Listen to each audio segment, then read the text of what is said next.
Good morning, everyone. This is the final day of the round of 24. It's Group F, and of course, joining me is the one and only Gypsy93. Good morning. Good morning. How are you, Nyoken? I'm doing good, man. How are you? Yeah, I'm good. Good talk. Yeah, we've got. See you tomorrow. Yeah, see you. Yeah, nice to see you. We'll be back next week after the group selection.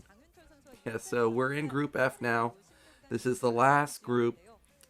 Not that I think the Zerg players need more representatives to get a victory in ASL, but it would be nice if the tournament can get another Zerg player. Beast is the only remaining Zerg here. There's only 3 Zergs in total in ASL.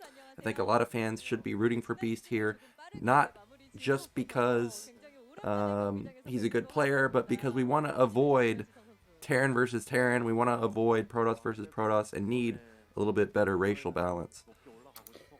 Yeah, I agree with you. I think, unfortunately, though, if Beast were to make it through, either Rain or Royal wouldn't. And they've been kind of, well, I know Rain hasn't been the most active, but he's always had success when he plays in ASL, and Royal's been kind of a staple at this point. So it would be a bit of an upset. Of course, there's also Barracks in the group, who has made the round of 16 previously.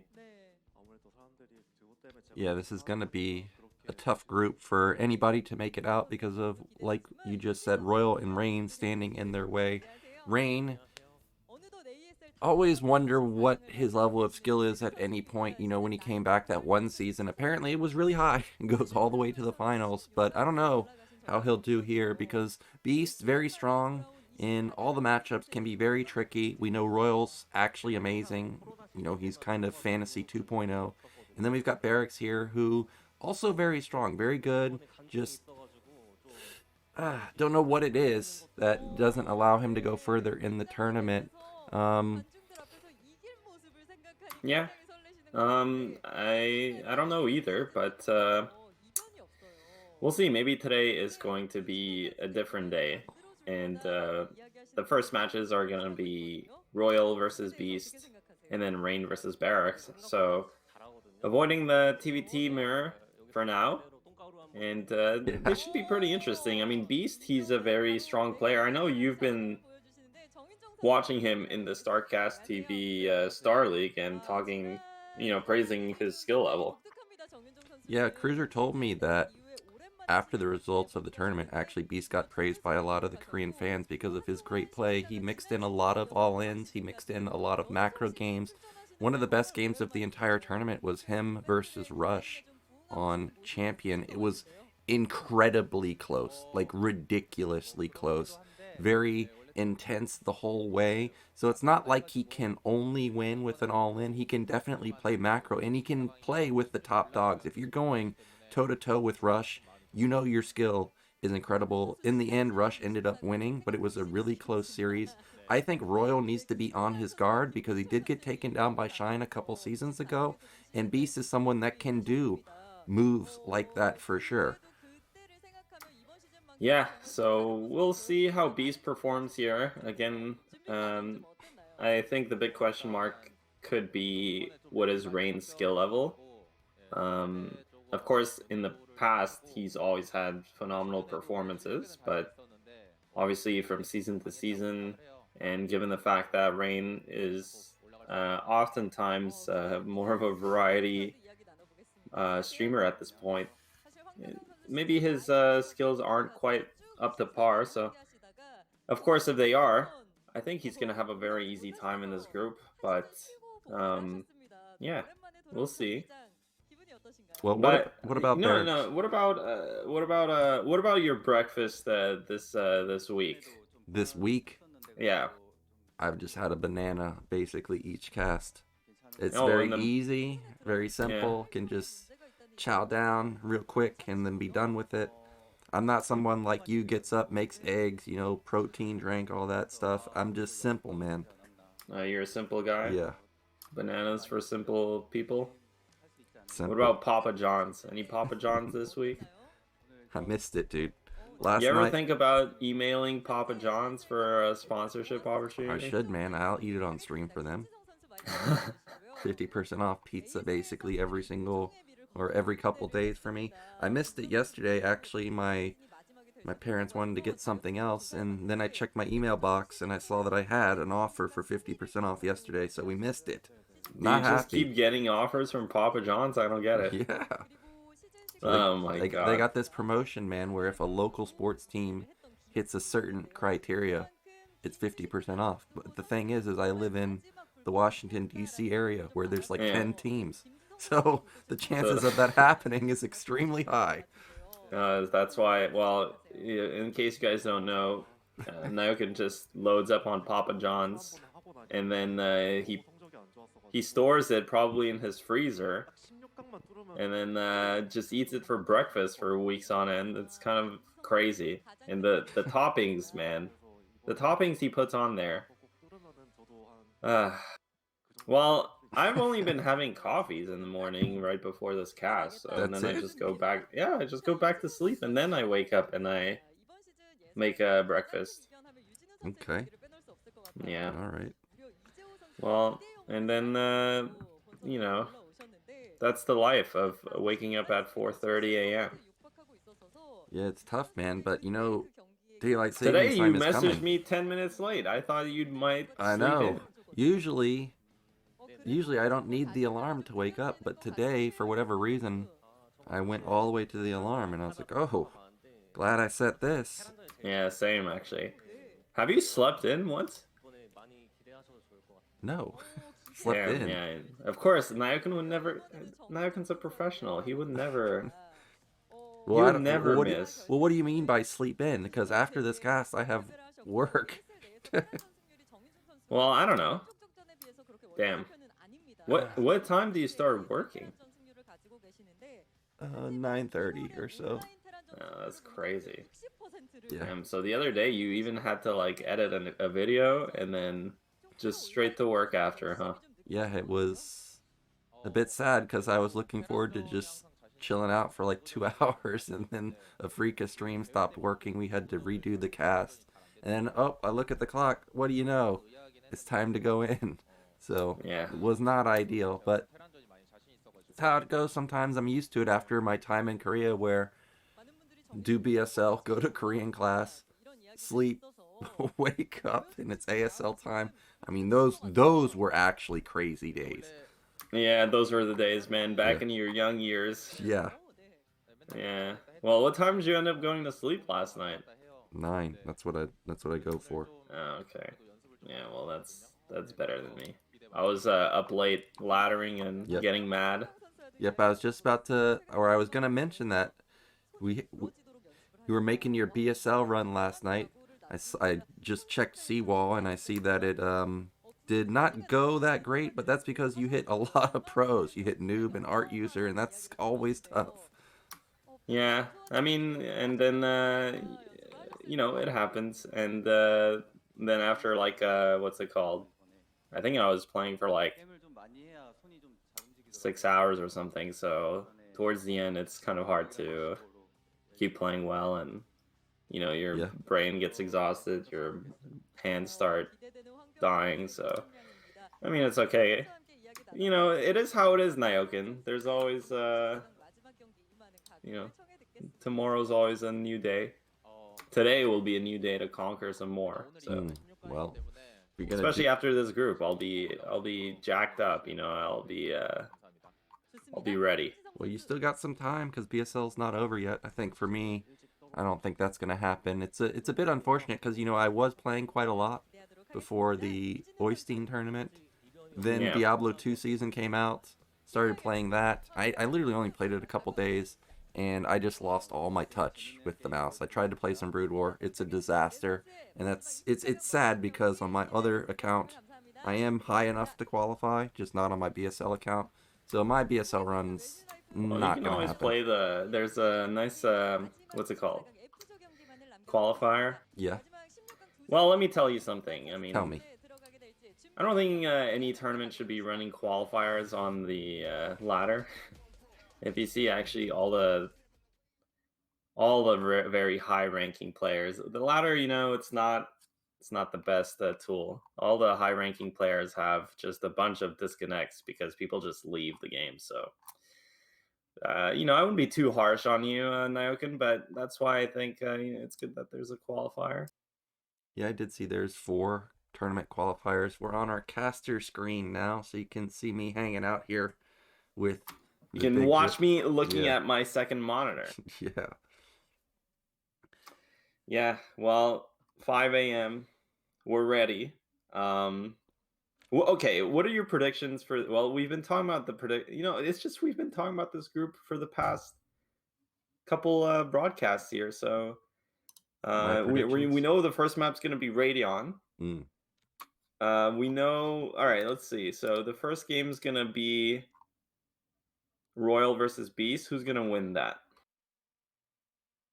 I think of course Royal's going to win, but I wouldn't be surprised if there's some upsets. There are some times that I watch Royal, and he's got the macro. He can play the big time, 5 racks builds and stuff like that. But sometimes it's a little bit too much finesse, right? Like sometimes we're playing with just 2 racks for like 10 minutes into the game. if he loses his Valkyrie or something like that, it can be a complete disaster. So sometimes I get a little bit worried that Royals just doesn't have enough production, and versus someone like Beast where it can snowball really quickly because how aggressive he is, I could see Beast making an upset here, but I'm still going to go with Royal. And then after that, I'm going to go with Rain, but I think we could have upsets just like we've had in the previous groups. So I wouldn't bet money that those 2 players are going to be getting out, but I'm confident that they'll make it. Yeah, I mean, I feel the same way. I think Rain's been playing in some of the pro leagues, but I haven't been, honestly, I have to confess, I haven't been keeping up too much with pro league recently. For those of you guys who don't know, I guess pro league is where a lot of these top guys kind of get together and they play pro league matches in the same format that they used to play in Kespa with randomized teams and stuff. Every day they're constantly playing on their streams, and that's why there's always a supply of stats and stuff like that for the players, because they're always active and playing these sponsored games, the pro leagues and stuff. Yep, they always are. And Pro League gets tons of views, man. Absolutely tons of views. And the games are epic. Sometimes I look at the lineup and I'm just like, holy smokes, this is crazy. Now we're getting a look at statistics for Royal here. His versus Zerg win rate, really high, 67%. I wasn't expecting it to be that high. Apparently this guy's just an absolute killer in this matchup. Yeah, I think Royal, well, it's funny, but I think Royal had the highest TVZ win rate for a while in ASL. I know there's 2 players that have very skewed TVZ win rates, and it's Royal and JYJ. Funnily enough, I think Light actually has a kind of a lower TVZ win rate.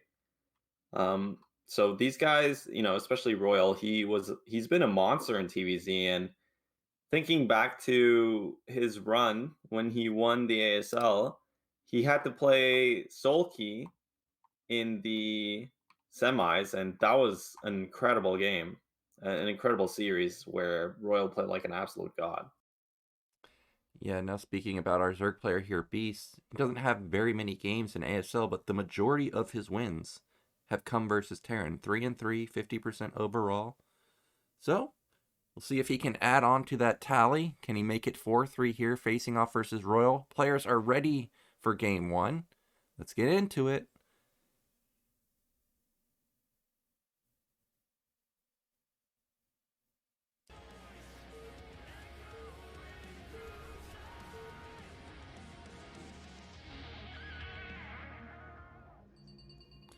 Okay, in the top left, it is Royal. In the bottom right, oh, look at the color! Of course. The magenta! Yep. Beast.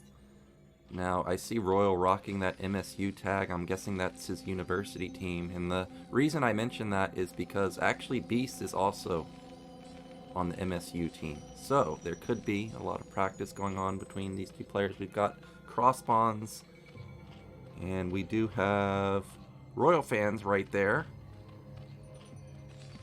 Yeah, Kimchi Boy, as he's affectionately called by the Koreans. Well, his name is Kimchi, so it makes sense. Kimchi song. And, okay, I thought we were going to have... Oh, it is going to be an 8 racks. All right, so already off to an aggressive opener.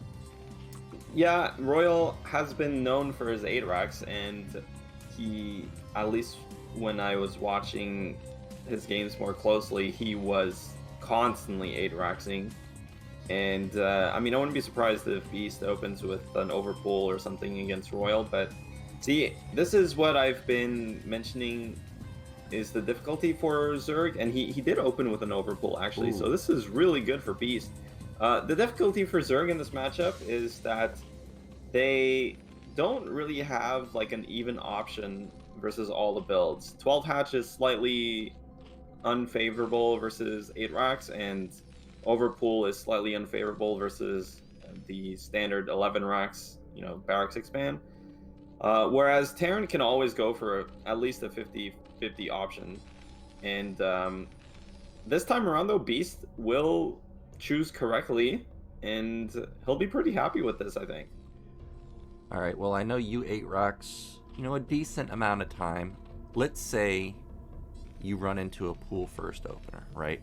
Obviously, it's not the most ideal build for you to face, but what do you want to avoid? Like, do you hate playing against the fast gas? Do you hate playing versus like a 3 hatch follow-up? What do you think Beast should go for here?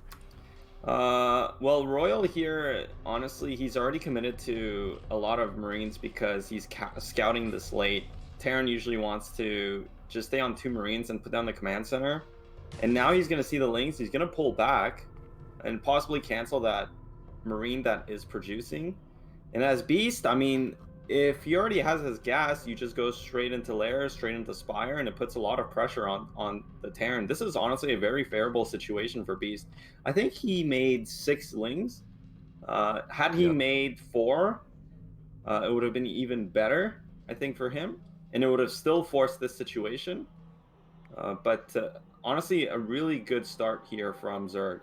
Yeah, you can see command center starting basically when the hatchery is done. So this is already great. And look at that, Lair is starting before Terran has even started mining gas. This is going to be an amazing opener for Beast right now. I wonder what Royal will do as a follow-up. I think he's too far gone to go for a rushing +1 weapon. I think he's going to have to rush Academy here. No, you're totally right, Nyoken, and this is why it's very hard for Terran to play in this situation. The Lair timing is just so quick, and Terran's timings are so slow in comparison. So he has to basically play like an Academy style, even cross map. It looks like Royal's been playing, or he's been pumping Marines out off of 1 racks. This has been trending recently, where against pull first, you stay on this 1 racks production and get the Academy first. Which is exactly what he's gonna do. Unfortunately for Royal, though, it is cross map, so it's impossible for him to really put on any pressure, because anytime he moves out into the middle of the map, he's committing his Marines fully, and especially around this time, speed is gonna finish. And if Beast makes any amount of lings, any significant amount of lings, the game's over. So you can see he's being very conservative. But he's trying to make sure there's no overlord over his natural or something like that, or maybe catch 1 ling, put some doubt inside of Zerg's mind. Oh, that drone. Is that top middle? No way. Yeah. That's never getting scouted. Yeah, and I think this is signaling to me that it's most likely going to be a Hydra Guardian type build. We'll see. It really does come down to whether Royal scouts this. If he scouts this, 1, it's still going to be hard to kill because he's kind of down in terms of build order. But if he can get a sizable army up and find this base, he should be able to shut this down. Lings are going to poke in here, see the first medic pop out, so he knows the Academy timing, the Spire is going to finish like in the next couple seconds, so Muta's going to be on the field momentarily. Yeah, and I don't know what the history is like for these two players, but obviously if Terran would just move out right now and go straight to 12 o'clock, he could cancel this expansion. You can see scans are going off. He scanned the main, sees the Spire is finished. That's most likely going to dissuade Royal from moving out, because he also wouldn't know necessarily where to go with these units. And Beast is going to go for a run by.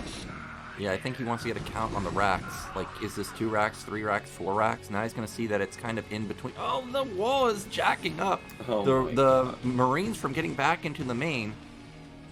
Yeah, that's so tilting, honestly. And, well, it's just a couple lings, and they go straight into the SCV line, but actually die.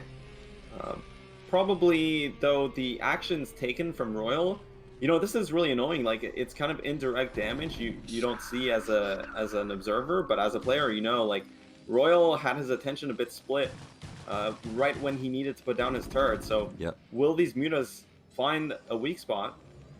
He should be able to. There's not very many turrets built just yet. He may be able to get one Nope, he doesn't get the SCV. So actually, good defense from Royal. Clutch. Sometimes in my own games when something like this happens and I know the mutas are coming, it's like, well, I just got to get turrets down ASAP. So we will be looking forward to see if like turrets are out of place, if there's like a weird setup for them at like the natural, for example. That turret's gonna go down. A Marine's gonna go down.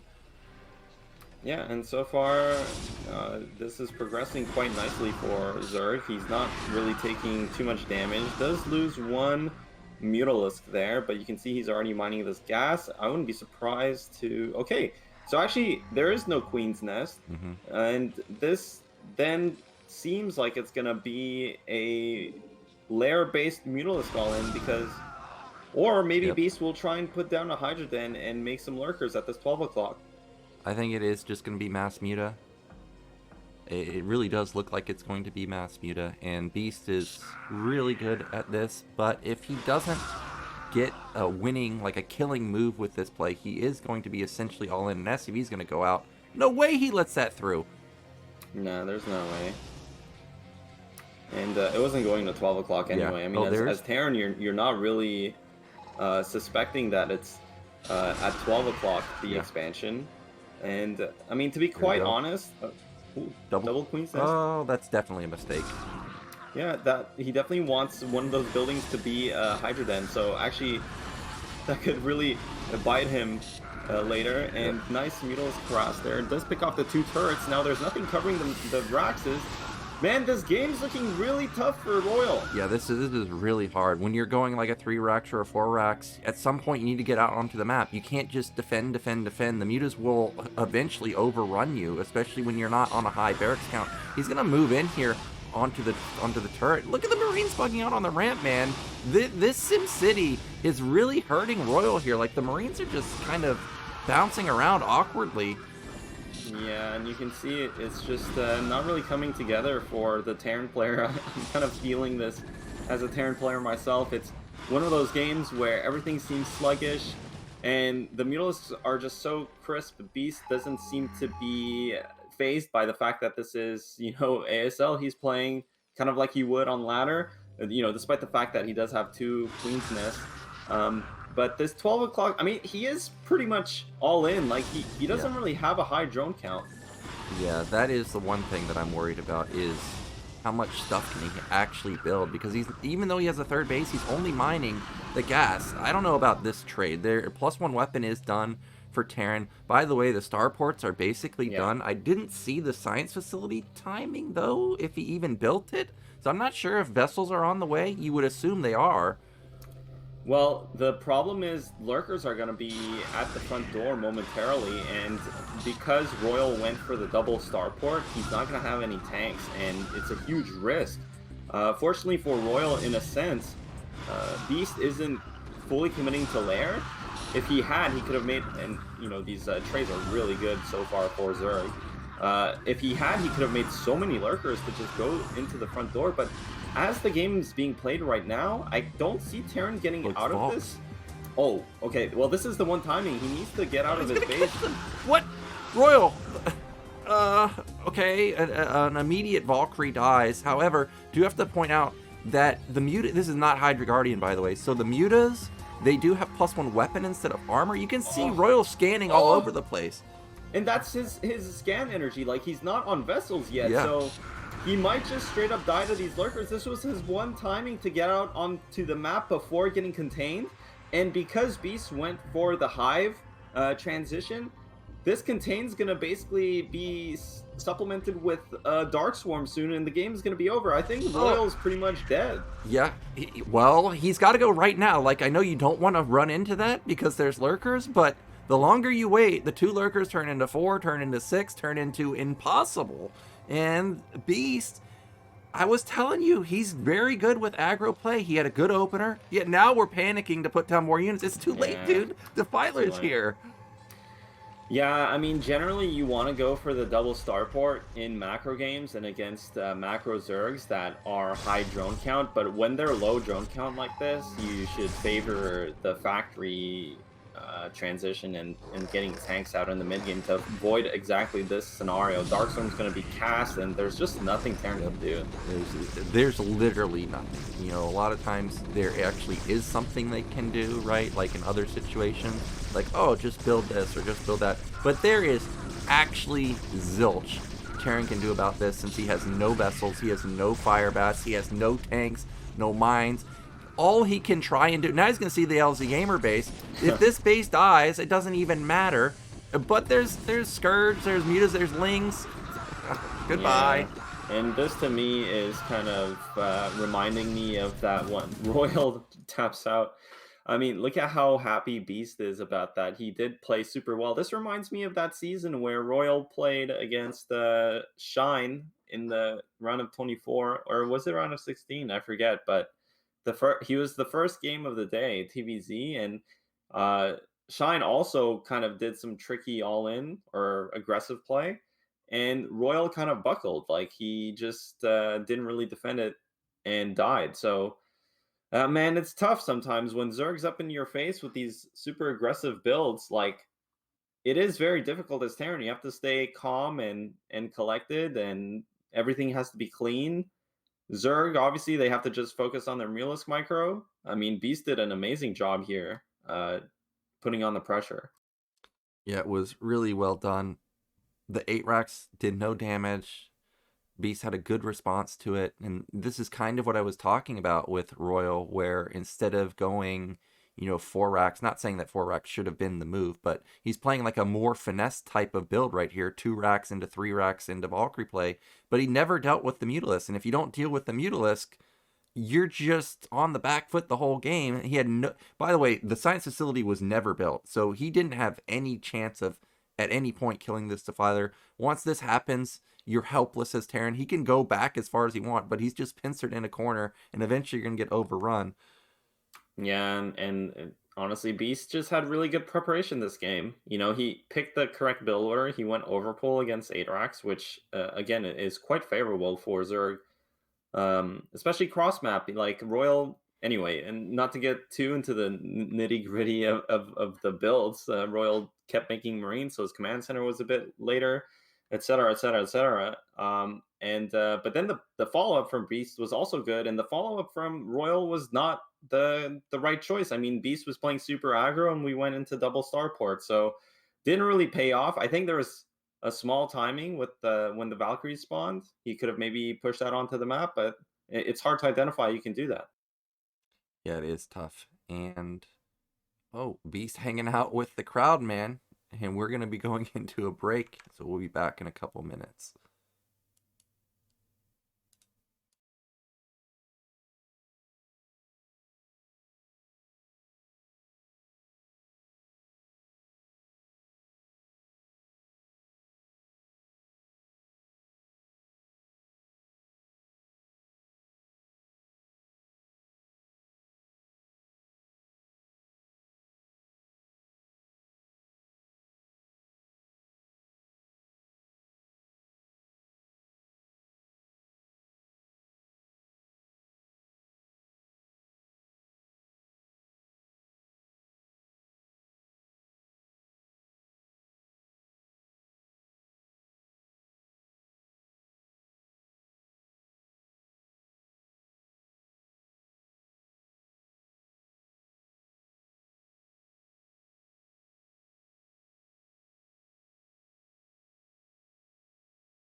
And we are back. Just saw Beast with the upset over Royal. Now we're going into game 2, which is going to be Rain versus Barracks.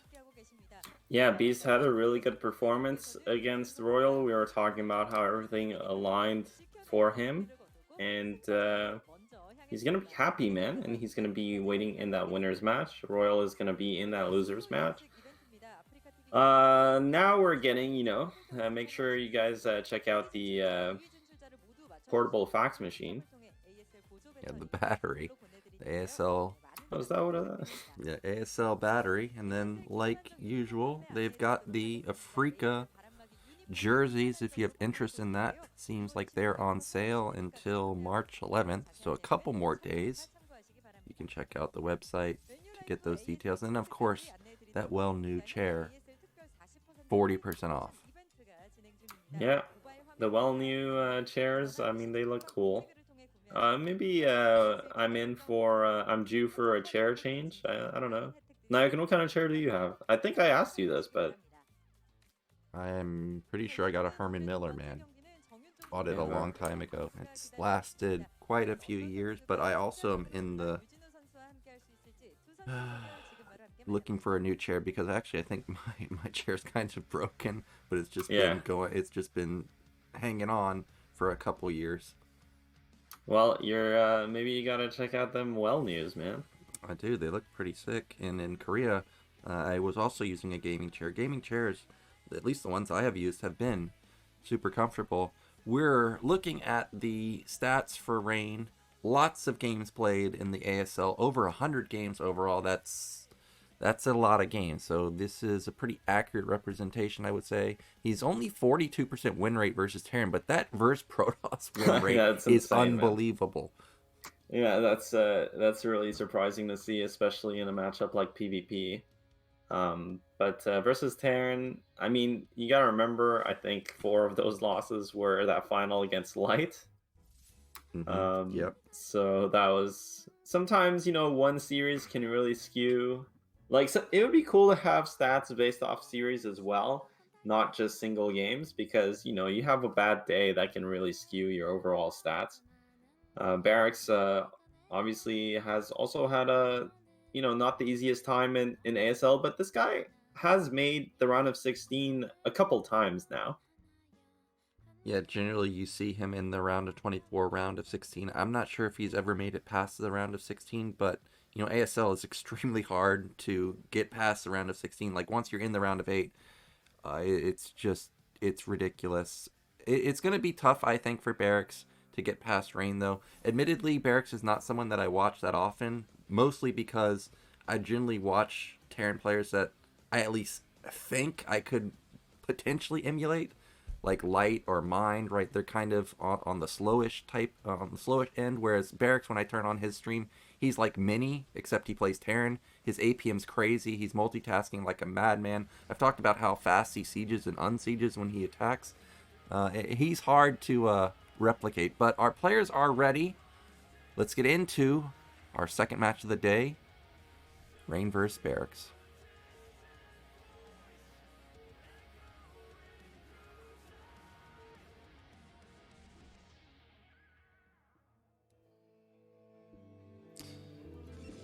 Okay, in the top left, was it top left?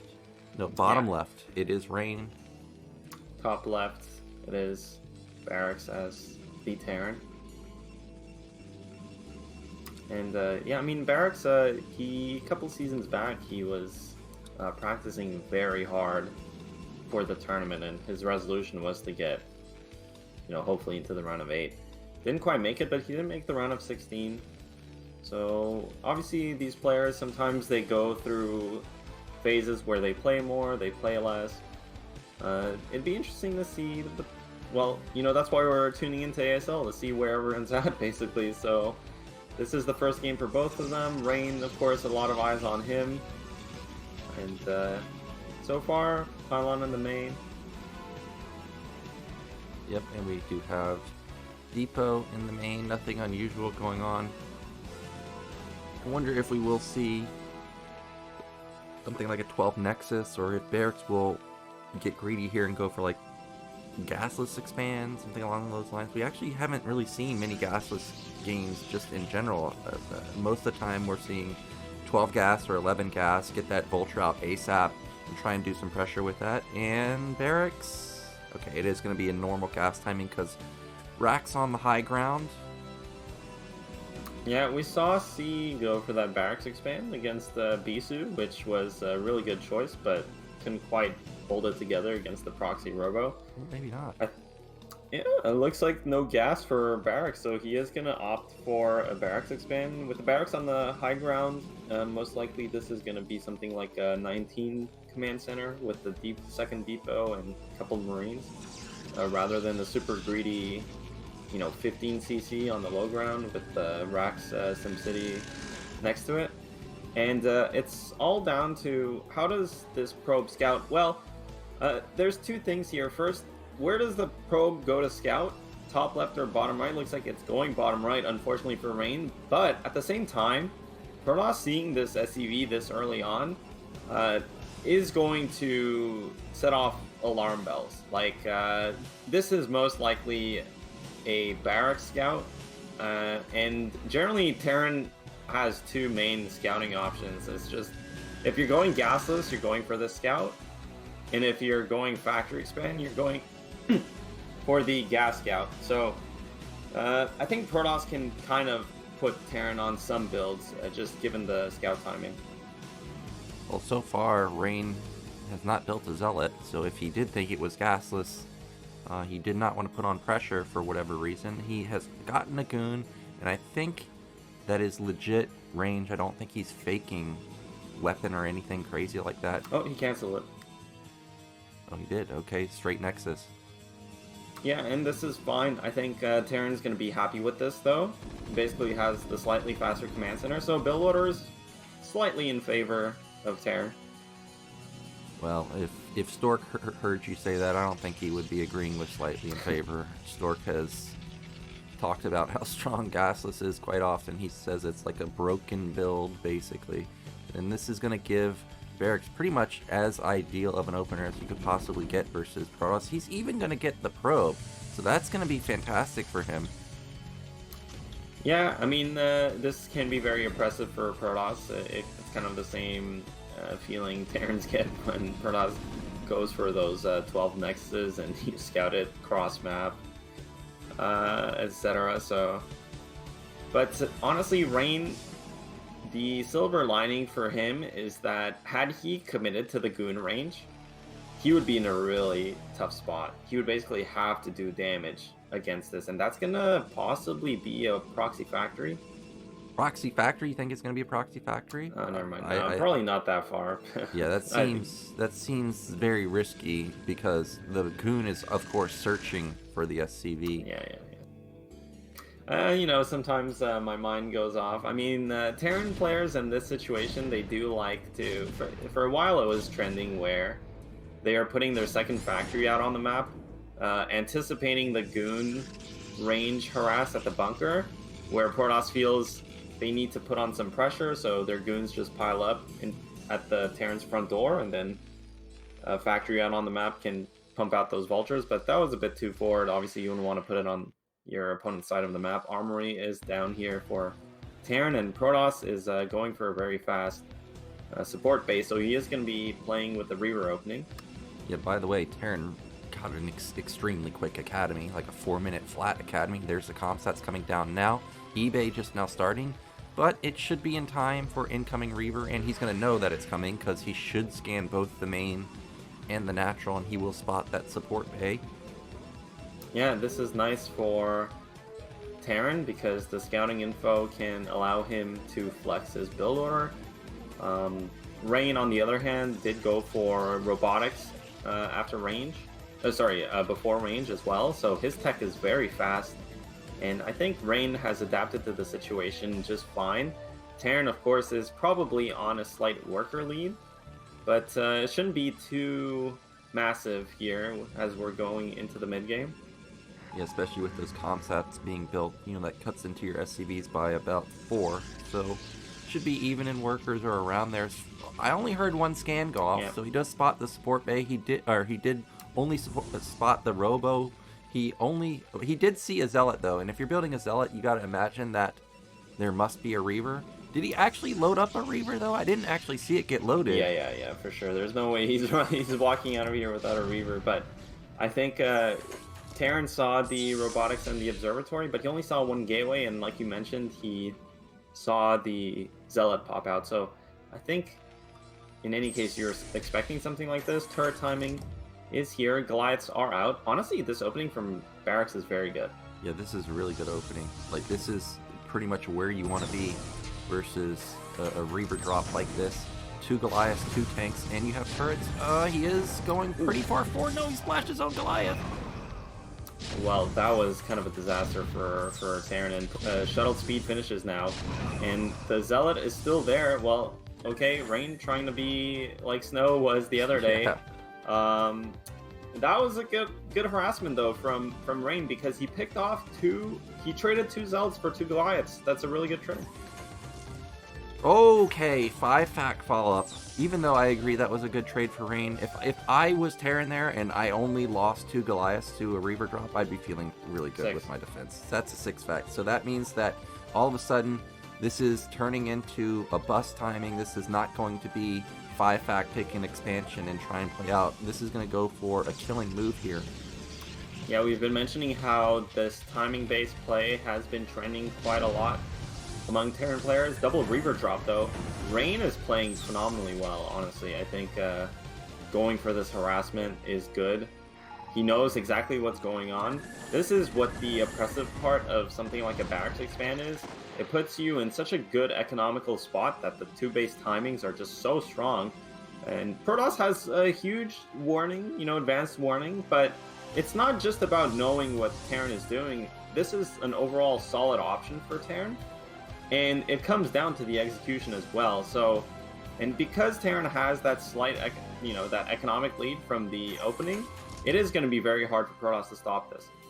Well, because Terran has to keep building these Goliaths, it will slow down his push a little bit. His tank count is not that high. You're definitely not attacking with 5 tanks. Like, that's not going to be enough. So he will have to sit here, I would say at least for 2 more tank cycles. There's 1 right there.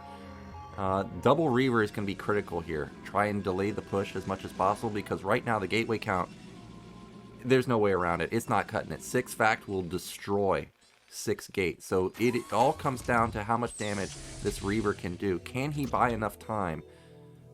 Yeah, it's all down to how Rain uses his Reavers. And to be honest, this style Terran is doing is engineered to punish Rain's style. So Rain, Protoss 100% relies on these Reavers to do a lot of the heavy lifting, but Terran has access to Goliath range and a bunch of Goliaths. And like we mentioned, Terran's production, factory to gateway, is matched. So if these Reavers just die, Protoss is going to get overwhelmed. Oh, and that's what I was talking about. You got to be careful with your Reaver. He blows up both of them. And this is now going to be a very hard push to stop. However, some goons get on top of some of the tanks. He ends up taking down like 2 or 3. So there's only 4 remaining. But as I was mentioning, Barracks has really fast siege and unsiege timing. Like, you saw how fast he sieged, unsieged to get into that position. Now he's on the offensive, and Rain is in big time trouble. Yeah, and we're literally in the midst of like a meta transition, because this is exactly what Terrans have been preparing, trying to stop this robotics play, the Reaver play. This is exactly engineered for that, and Rain got crushed, man. Look at his supply. There's no way he can match this. It's 6 factory against 8 gates, but he lost the... If you just lose the Reaver and the shuttles like this, and I don't know if it's... this is what's trending right now. This is what's trending right now. And by the way, we just saw an observer come out, and I was going to mention this. Because he's lost his observers, he's got to make a decision on, am I building observers or am I building Reaver? And the observer falls, so his goons on the left side can't help in the fight at all. Instead, they're going to try and counter. I think that's all you can do. But this is an unstoppable army. Look at that. What a sick game from Barracks. He executed this beautifully, and honestly, Rain, he went... it was unfortunate. Barracks did have the opening advantage in terms of the Barracks expand, but for Rain to go for this Reaver style didn't quite work out. And I mean, Protoss is in the midst of trying to figure out an answer to this Terran development and I, strategy. I don't even know if there's a Reaver out in that shuttle. Like, I think it just got produced and it just got rallied over there. These goons are probably all going to die. Well, yeah, they're dead. And, well, this was a scenario that I was not expecting to see. This really does set us, or look like we're going to have Beast versus Barracks as the winner's match, because there's no chance of you getting out of this. The shuttle's probably just going to get instantly blown up. Zealot Bomb doesn't do anything. GG, so many vultures, so much Terran. And just clinical there from Barracks. Really well played. I mean, this is exactly what's going on in the meta right now, Nyoken. Terran is favoring the 2 base timings and delaying the. I mean, it's not even an all-in because Terran can definitely play a straight-up game from that. But Protoss has been struggling to use Reavers these days, precisely because of this build order from Terran. Yeah, it was a really, really good build order from Barracks. And I wish I could drop like Fantasy. I wish I could multitask like Royal, but I gotta admit, I really wish I could siege, unsiege like Barracks. Like, watch how fast. Reaver's out of range, instant unsiege, and then he pushes forward. Oh, Reaver's in range, I siege up. And this was actually perfect. Like I said, in range, insta siege. He's just so quick on the gun. Now he's going to unsiege and he's going to push a little bit farther forward. Also clears out the observers. This is exactly what you need to do, but it's so hard to do. Yeah, and Rain looked like he was actually doing just fine, but then the Reavers didn't really shoot, and the shuttle got picked off. I think Rain needed to be a bit more conservative there with his shuttle, and also Rain floating some resources. He is a bit high on the probe count. Yeah, I was just about to say that. Look at the worker count, 15 supply difference. So Terran's even in supply, right? But he's not really even in an army. He's actually ahead by a considerable amount. And once it gets to this point where you've lost your Reavers, you've lost your observers, you're basically even on gateway to factory count. Like, there's just no hope for you. Yeah, and I mean, again, the Barracks opening was just so good. Well, the Racks expand from Barracks was just so good. It definitely set him up for an easier time with this mid game push. Yep, so we're going to have the well-new advertisement, I think. So that means...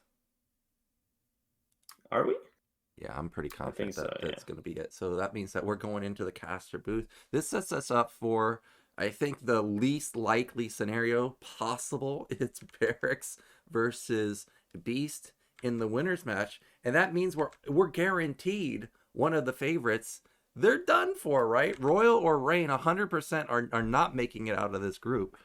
Imagine if neither of them do. That would be super surprising. I mean, it's a possibility because if you think about it, Royal is going to go down and play Rain in the losers. And let's say something like a Rain beats Royal, and then we have a Rain versus Barracks rematch, and then Barracks whips out something like that. Maybe Barracks goes on, or maybe Barracks will beat Beast. And anyway, there's a real possibility that both Beast and Barracks get through in this group. Yeah, it is totally possible. And I think the game that we just saw of Barracks, I think that may legitimately be the best game I've ever seen Barracks play, at least in ASL. Like, it was really good. There's a reason why Artosis has been hyping up Barracks for a while, because clearly he's got the talent. He's finally able to showcase it there. But as far as Beast versus Barracks here, what do you think? Do you think we're going to see something similar from Beast? I mean, I have no idea. I think most likely Beast is going to play aggressively. You've been mentioning how aggressive he is, and in just that first game, it shows. It kind of shows like Zerg.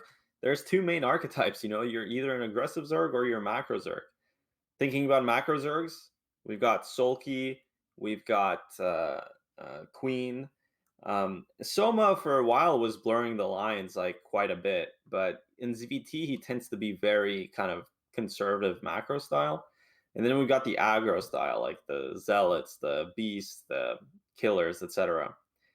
And even honestly Jadon.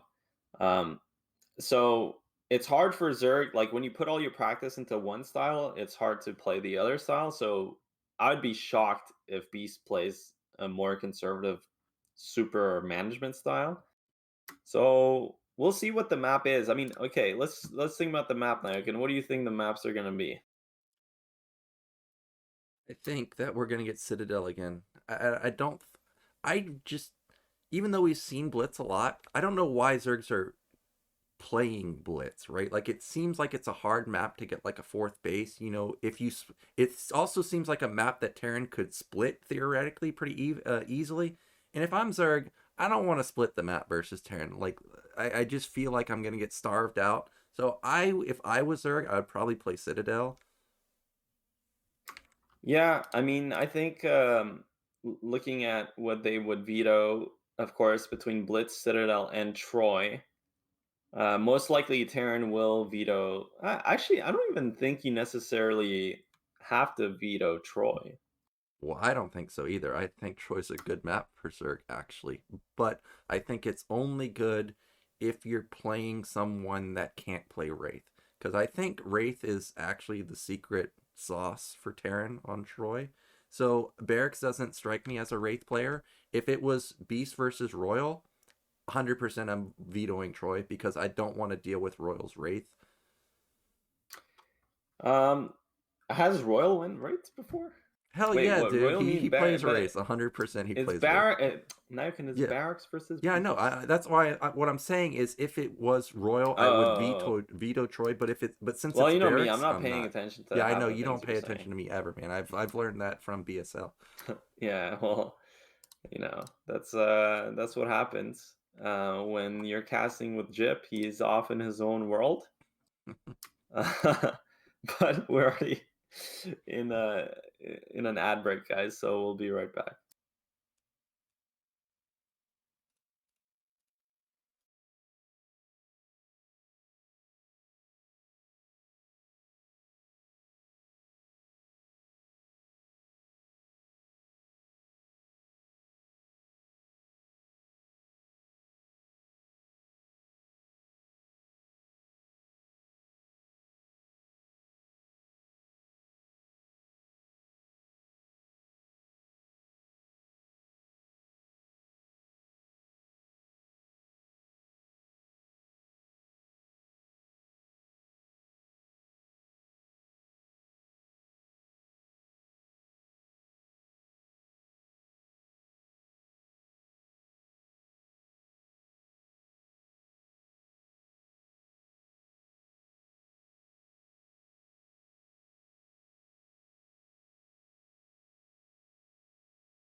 And we are back, about to get into our winners match. And look at that, man. Called it. It is actually going to be Citadel because it was a double Troy ban.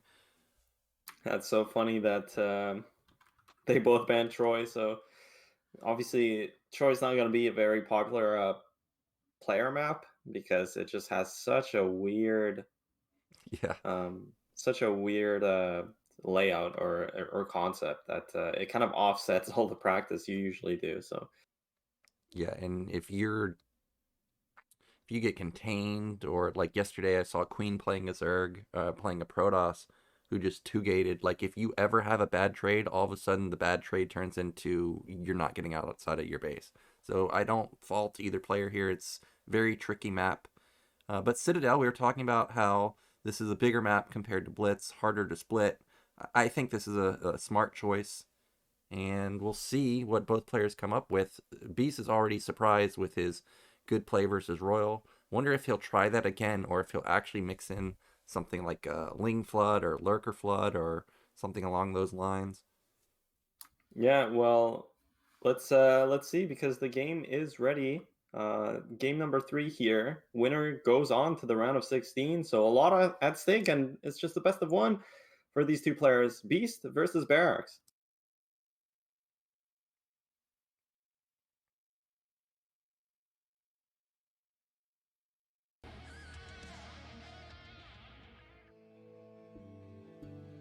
Okay, in the top left, we have our white Zerg. It's Beast. And on the bottom left to the teal Terran Barracks. All right, so we did see an 8 racks in the Royal game.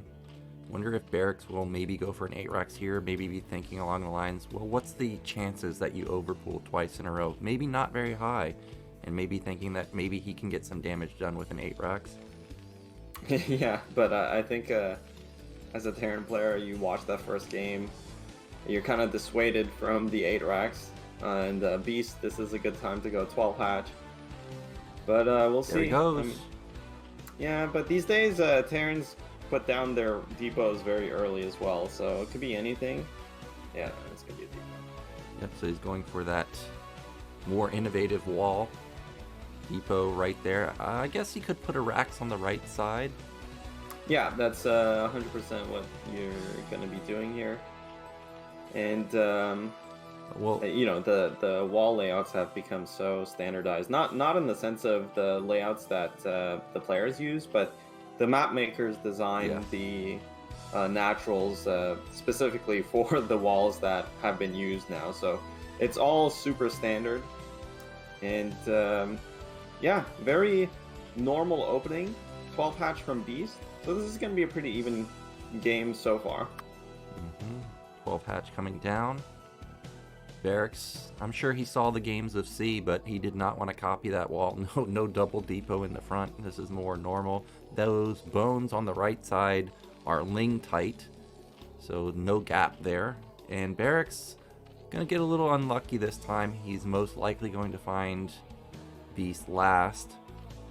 Yeah, you want to... So Zerg, generally on these types of maps, the 4-player kind of rotationally symmetric maps, Zerg usually scouts the opposing natural first, as you saw Beast do with his Overlord. And this SCV, scouting to bottom right, is meant to catch the Overlord coming from top right. But obviously, in this situation, also you want a double scout in case of something like a 9 pool. And not this time around, though. Beast is playing a 12 hatch, but Barracks will get the scouting info soon. He will put down the command center quickly as well. Yep, 12 hatch with 2-minute gas. This is the build these days in terms of openers. Barracks, there's the command center. He actually built 3 Marines before the Barracks, so a little bit of a different, subtle opening from Barracks. I wonder if he'll try and put some pressure down. I have seen, 3 Marine attacks, 5 Marine attacks sometimes, and it can catch Zergs off guard. Yeah, I mean, he kind of has to. Oh, look at that. Okay. That is a 3-minute academy.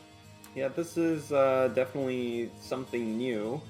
Terran has this issue where the scout timings are such that this Barracks. So ideally, as Terran, you want to put down your command center with just one Marine, right? But when you don't confirm the 12 hatch, you have to keep making Marines in case it's a pull first. And he put down his command center when his third Marine started. So from an optimization point of view, it's actually quite bad for Terran to play macro here. So this adaptation here from Barracks allows him to keep making Marines. Oh, it's not. Oh, that was actually a second Rax. Yeah, Dude. I was watching that. I'm like, dude, I don't remember being able to afford a 3-minute academy when I build non-stop Marines plus a command center. Man. So this is going to be. This could be over. I mean, Barracks bamboozled us. Yeah, we get to see the whole terrain. We know everything, and we still didn't know what it was. I can't believe that. I mean, it looked so normal. Well, I think Beast is dead because he has no idea this is coming. He has no Overlord spotting. Dude, Beast is, I mean, what's his name? Barracks is halfway to his base. Why are the Lings in the center of the map? The Lings are going to be at the natural when the Marines are at the natural. This is over. So Barracks, unless there's something I don't know about TVZ and holding a Marine medic push, he's going to be out of this group in first place. Look at this. Yeah, that's it. I mean, there's a fire bat with this too, so it's very hard to stop. He can kill the Spire. Yeah, this game is over. I mean, Beast is praying for a miracle, but he's not going to get it. And wow. Well, that was a bit anticlimactic, but that is a killer timing. Man, 3-minute academy. If you don't scout, you're dead. And that's exactly what happened. And Barracks, he's got to be elated with this performance. Yeah, best of one forehead. That was that was really tricky, and Barracks got the ideal spawns for that. Because imagine had Zerg spawn in bottom right, he could have had the Overlord over the natural and easily spot something like that. But it's a good adjustment from Terran. It's a good it's good to have this pocket play where, especially on those spawns, and the Overlord can't be, especially with opening 2 Marines like that, you can also deny Overlords from coming, right? So just really good heads up play from Barracks to get that one out there and get the win. Yeah, he crushed it today. And, I was wondering why the Lings were, or why the SCV was being so diligent about, not trying to come back, like just hanging around. Like, look, there's no reason why it needs to go back in, but he was trying to like out juke, and he sent even another SCV even though he had full vision. But that's the reason, is he wanted to keep the Lings away, and he did a good job. The Lings never even get past half the map, so they have no clue what Barracks is doing at all. Yeah, I mean, I was so confused by that academy. I'm like, no one does this unless it's versus pool first or something. But yeah, this was again, it's all down to, you see how Zerg's vision is limited because of the Overlords, especially. And the early Marines from the racks also prevent any forward Overlords from getting too much intel. So it's very beautiful adaptation from Terran. And I think as a Terran player, I'm looking at this, every Terran player should be able to mix this in, given these spawns specifically. Yep, it's a really tough build, and you could tell that Beast was bamboozled because he still has his third hatch going up the top middle, right? So yeah, he didn't even cancel that to even try and panic spam Sunkens, but it wouldn't have mattered. I mean, there's literally nothing he could have done about it. And Barracks, he's out in first place. Of course, Beast not out of it just yet. He'll be waiting in the Deciders match.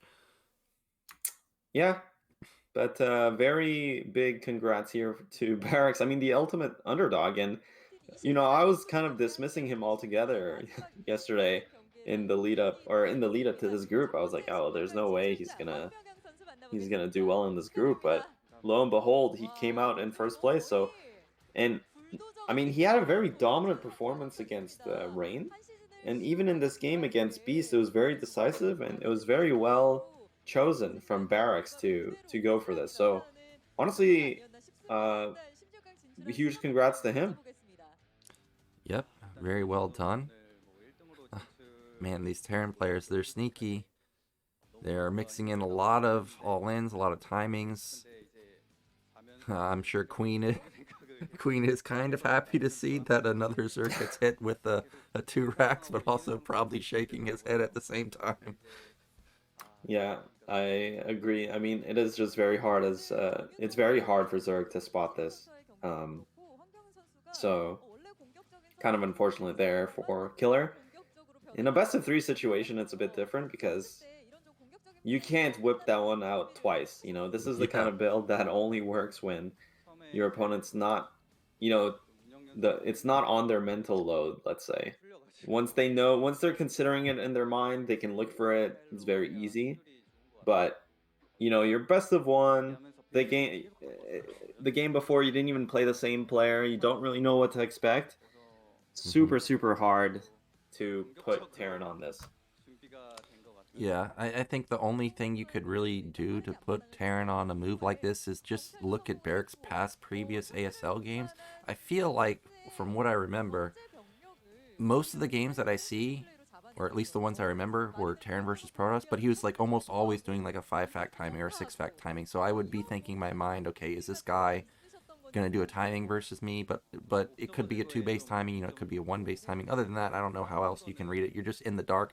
Obviously, Beast really needed to send it a 1 ling across the map to see what was going on. But Barracks was holding the ramp there. Like, you were never gonna spot it ever. So I don't really know what Beast could have done.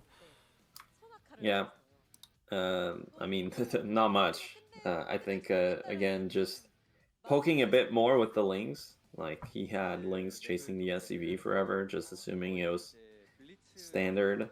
Um, there's definitely counterplay to this, but again, I think the big thing is it's given the spawns. It's just so Yeah. hard on that map because the second Overlord has nowhere to go, really.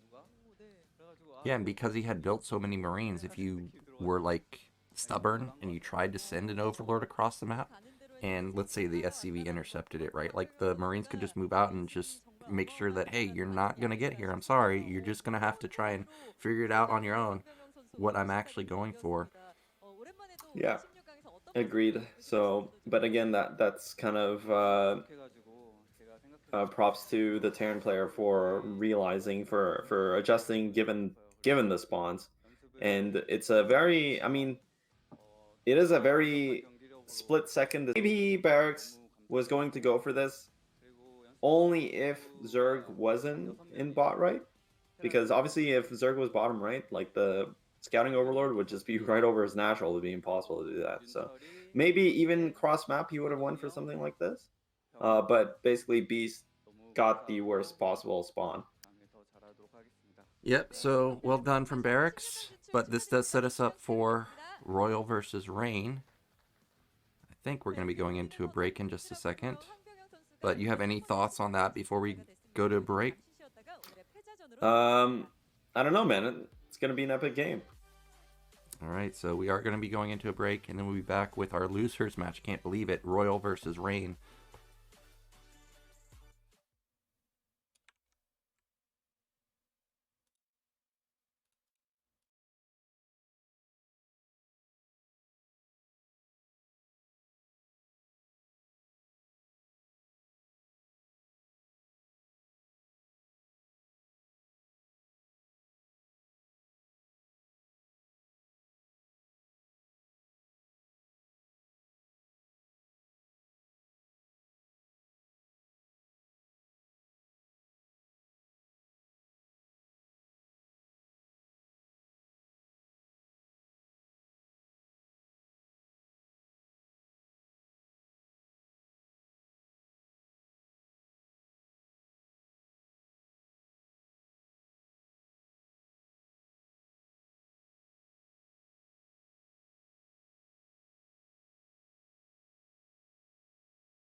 And we are back. The losers match is upon us, and we have Troy ban, Citadel ban, and that leaves us with Blitz. Yeah, Blitz is going to be the map here for this PvT. And not surprising, Troy can be very tricky for Terran in this matchup. And, I mean, basically kind of an auto ban for Terran, whereas Protoss, I think, will always favor the 2-player map over the 4-player map.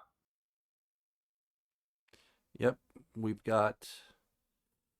well, what do you think we're going to have from openers from Rain? You think he'll try and just be aggro from the beginning on Blitz, or do you think he'll have mercy on this poor Terran soul and not be aggressive with his probe?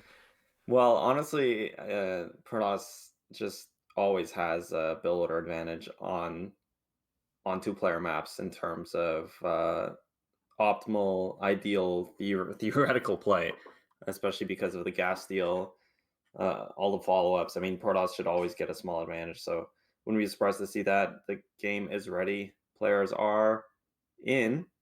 They're both fighting for the tournament lives, Nyoken. We're going to have an upset here. Who's going home, Rain or Royal?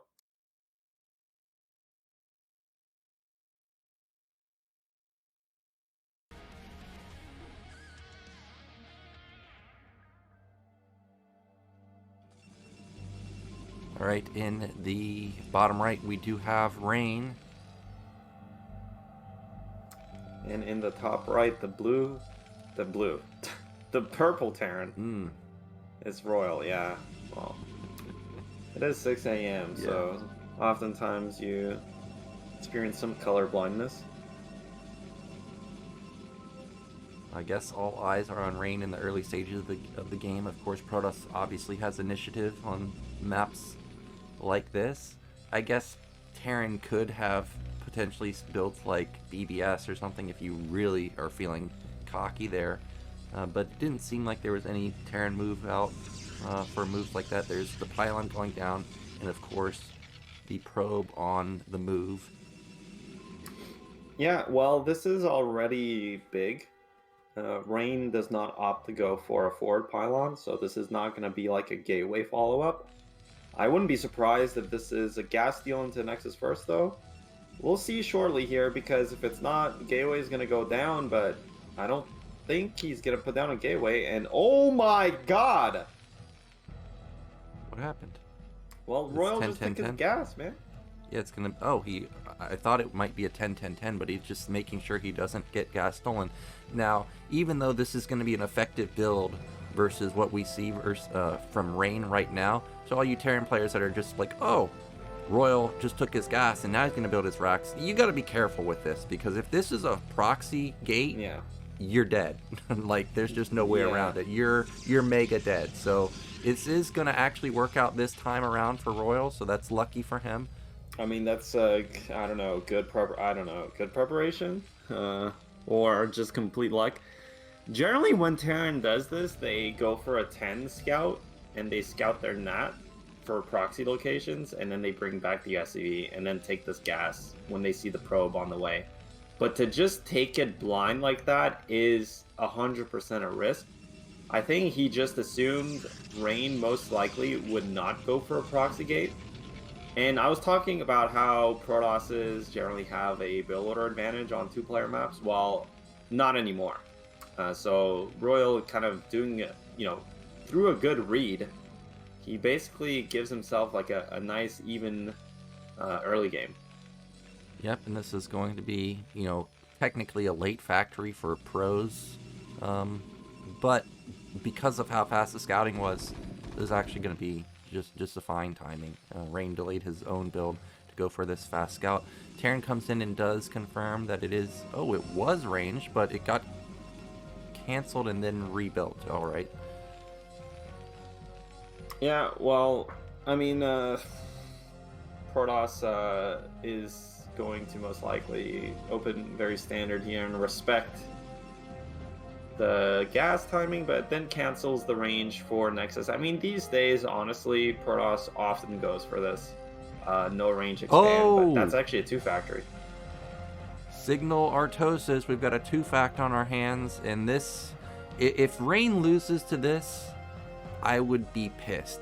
We lost to a 6-fact on the first game. Now could potentially lose. He cut range, dude. You can't stop this without range. Yeah, it's gonna be hard, but the probe might. No, I mean, the SCV there is helping Royal fight the Goon plus probe combination, and unfortunately for Rain, actually, his Goon will not be able to get in to see the natural, so he has no idea this is coming. Yeah, and based on last game, okay, thankfully he is getting range this time. I was gonna say, you know, he may actually try and be really crazy and go straight robo, but that's not going to be the case. But that Goon is so damaged that it's going to be easily popped. He's also got to be careful to not let the Vulture in. If the Vulture gets in and racks up probes while this is also a 2-fact, he's just super dead. Yeah, basically Protoss has one chance here, and it's if he goes for a 3-gate follow-up. I think if he stays on 2-gate, intending to go early shuttle Reaver, he is going to basically be dead. So, and honestly these days 3-gate obs is not very popular. Alright, well, we're going to test Gypsy's StarCraft history right now. Are we? This is technically not what I'm about to say, but is this the V Gundam style, or is this the Joyo style? Which one is it? Do you even know those players, man?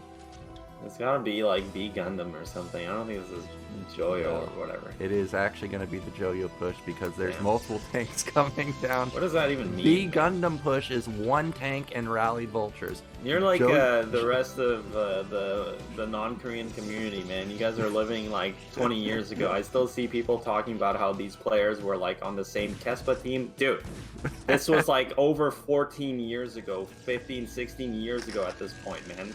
The game has moved on.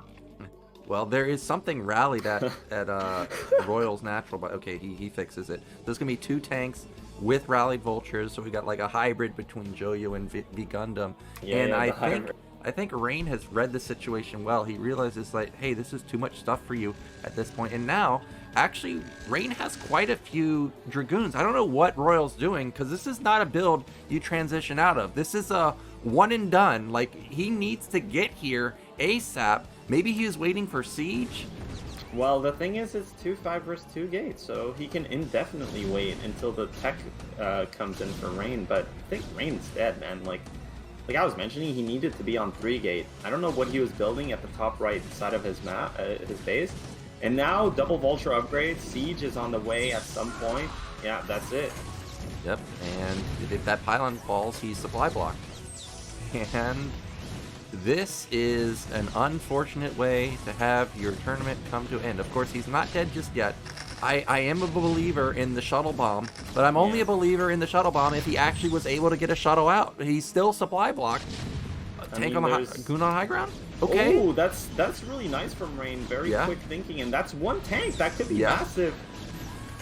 Yeah, there's actually not a lot of DPS other than the 2 tanks. Like, the Marine count is 1. Yes, I realize Vultures deal a lot of damage to shields, but they do almost no damage to HP. Oh, DT! If he can get a DT out... late. Look at that. The Templar Archives are... Yeah, but think about this. He sacks his natural and does a DT drop, and then we get into this weird base trade scenario. Yeah, I mean, Protoss's play has to be to sack the natural and then just play out from there, but this is a favorable situation for Terran, assuming he didn't cut too many SCVs, which I hope he didn't, because if he did, he would have to end the game, but... I mean, the shuttle got shown, though. Like, I wonder what Royal's thinking here. Is he thinking that it could be Reaver? I mean, at this point, you kind of... this is kind of similar to when you bust the 12 Nexus, and then you just play out from there. You know it's within the options of Protoss, but Rain is going to pull the trigger here. No mines buffering for that forward tank, and he does pick one off. I mean, actually, I'm not sure if Royal... Is he built? No, are those mines at Rain's third, or is he building something there? I am not sure what the follow-up is from Royal. It doesn't seem like he's transitioning, just rallying units down here. DT, this might actually be Rain coming back here. He not only is it DT drop. It's like 3 or 4 of them. There is one turret in the main of Royal. We saw it at the bottom side of the mineral line. There's okay, there's actually 2. There's no academy, obviously, and even if there was, there's only 1 scan available. I wonder what Royal is thinking, because the shuttles hasn't been spotted. Oh, he flew over the eBay! Well, he sees it now. I was gonna say, he's kind of overcommitting to this contain. And he has no units in the main. Now he has a couple. Okay, he has 4 vultures, so that should be more than enough. I mean, this is really close. And he's like, he's sieging the tanks right on top of the ramp. Okay, I think he knows it's DT at this point. Yep. I'm kind of surprised that Royal is not trying to. He's really committing to this contain, which signals to me that maybe his SCV count isn't that high. If he was going, but it seems fine. I'm surprised he's not trying to expand. He's just trying to end the game here. Well, you got to end the game with the 2-pack. That's exactly what the entire strategy is revolving around. Speed is kicked in on the Zealots. The shuttle bomb. Oh my God, that could have been that could have been huge, but it ends up not connecting. And with that not connecting, that's okay. Well, the vultures, they were out of position. What happened here? Yeah, I guess they went to reinforce the contain, but this is so strange, honestly, to me, from Royal's perspective, because it's so risky to go for the game end here. I mean, he could just expand, but I don't know. He lost his racks. This factory is desperately getting repaired. Mine connection. Wow, that may have saved that factory, taking down that 1 DT. Well, he does not. I mean, he's desperately rebuilding the racks because he does not have an academy. Actually, I'm not sure if he knew that it was Reavers. I think just now he knows it's DTs. Here comes Rain trying to bust out, but that's a big contain, and I think even Protoss would be a bit surprised as to how many Terran units are there. Ooh. Good trade for Rain, honestly, just shaving off that Terran, that tank count. He's not out. He's not out yet because the DTs hold the ramp. The Terran can't get any more units across the map. Like, that's it. These 2 tanks and 2 vultures. How did Rain hold this? Yeah, I mean, a really good play from Rain. The game's still even. I mean, Royal could put down a command center at any time now, and that's a lot of gateways though for Protoss. I don't know. This is, I think both players are just going to end up expanding. There's no way this game ends. Yeah, I thought for sure this game was over, but you're right. This is not going to end. A vulture, how did those get in? I don't even know how they got in. Well, it's not too bad because really Protoss is super oversaturated anyway. And honestly, this is a really good spot for Protoss now because he can just double expand and there's no way Terran can put on any pressure. But Terran, there's no way they can double expand, and there's no way they have a timing because Protoss is already on 5 gates. So actually, Rain is massively ahead. Yeah, this just got completely turned on its head. That 1 DT drop, which I thought was just completely shut down, but the genius of Rain to hold position on the ramp means that Terran can never get out. Now, Terran can't attack, like you said, because he has 1 comsat, which is going to give him 1 scan. Protoss has already built all their tech. They can just double expand, already has enough units to fend off any vulture harassment. I don't even know how Royal gets his natural. Like, 1 scan is not enough. He doesn't have an armory. He can't kill the shuttle. Yeah, that's a good point, Nyoken. He won't have any Goliaths to snipe this shuttle, and well, this is looking dire for Terran. At the same time, though, he could, once he mines out, float his main command center to the 3rd and try and match Protoss's economy. So, not quite sure where either of these players are at. With the scan there, holding the scan, he can buy time to build the turret. But I would assume that Protoss is just going to clear the mines at his 3rd and take that momentarily. Both players have a ton of workers, by the way. We got to look in Protoss's main. It looked like a lot. And Terran also has more than I actually anticipated. But you're right, it is a double expand, and there is nothing that Terran can do about it. I think actually Royal's best course of action could be put an instant comsat at the natural, and then maybe try and hit a timing, because he did see the 3rd Nexus go down. However, look at that misrally tank. What are you doing, man? Don't scout like that. Yeah, no, there's just no way. There's 5 gates, but this is what's oppressive in these situations. Protoss's tech is actually much further along than what it would usually be. And again, he has so many gates that he always has the option of pumping out units if he sees Terran going for an attack. So Terran's options are severely limited in this situation. Yeah, he still has no answer to the shuttle. It's like the thing's just not gonna die. We've got the first Templar out. That shows you how confident Rain is in his position. He's already got 2 in the shuttle. Yeah. Yeah. 5-fact follow-up. Yeah, well, I mean, Royal is just increasing his production here. I don't know if he will commit to an attack or just try and take his 3rd base.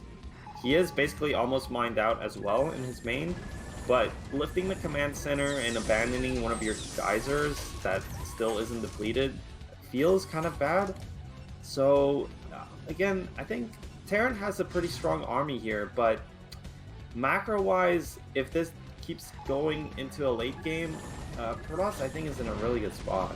Yeah, I think he's just trying to secure high ground here so he can take his own 3rd base. You can see, like you said, hasn't even taken the natural gas. Speed is already done for the Zealots, so if the tanks are too far forward at any point, he's just gonna, okay, just like that, he's gonna pounce on it. He's got Storm.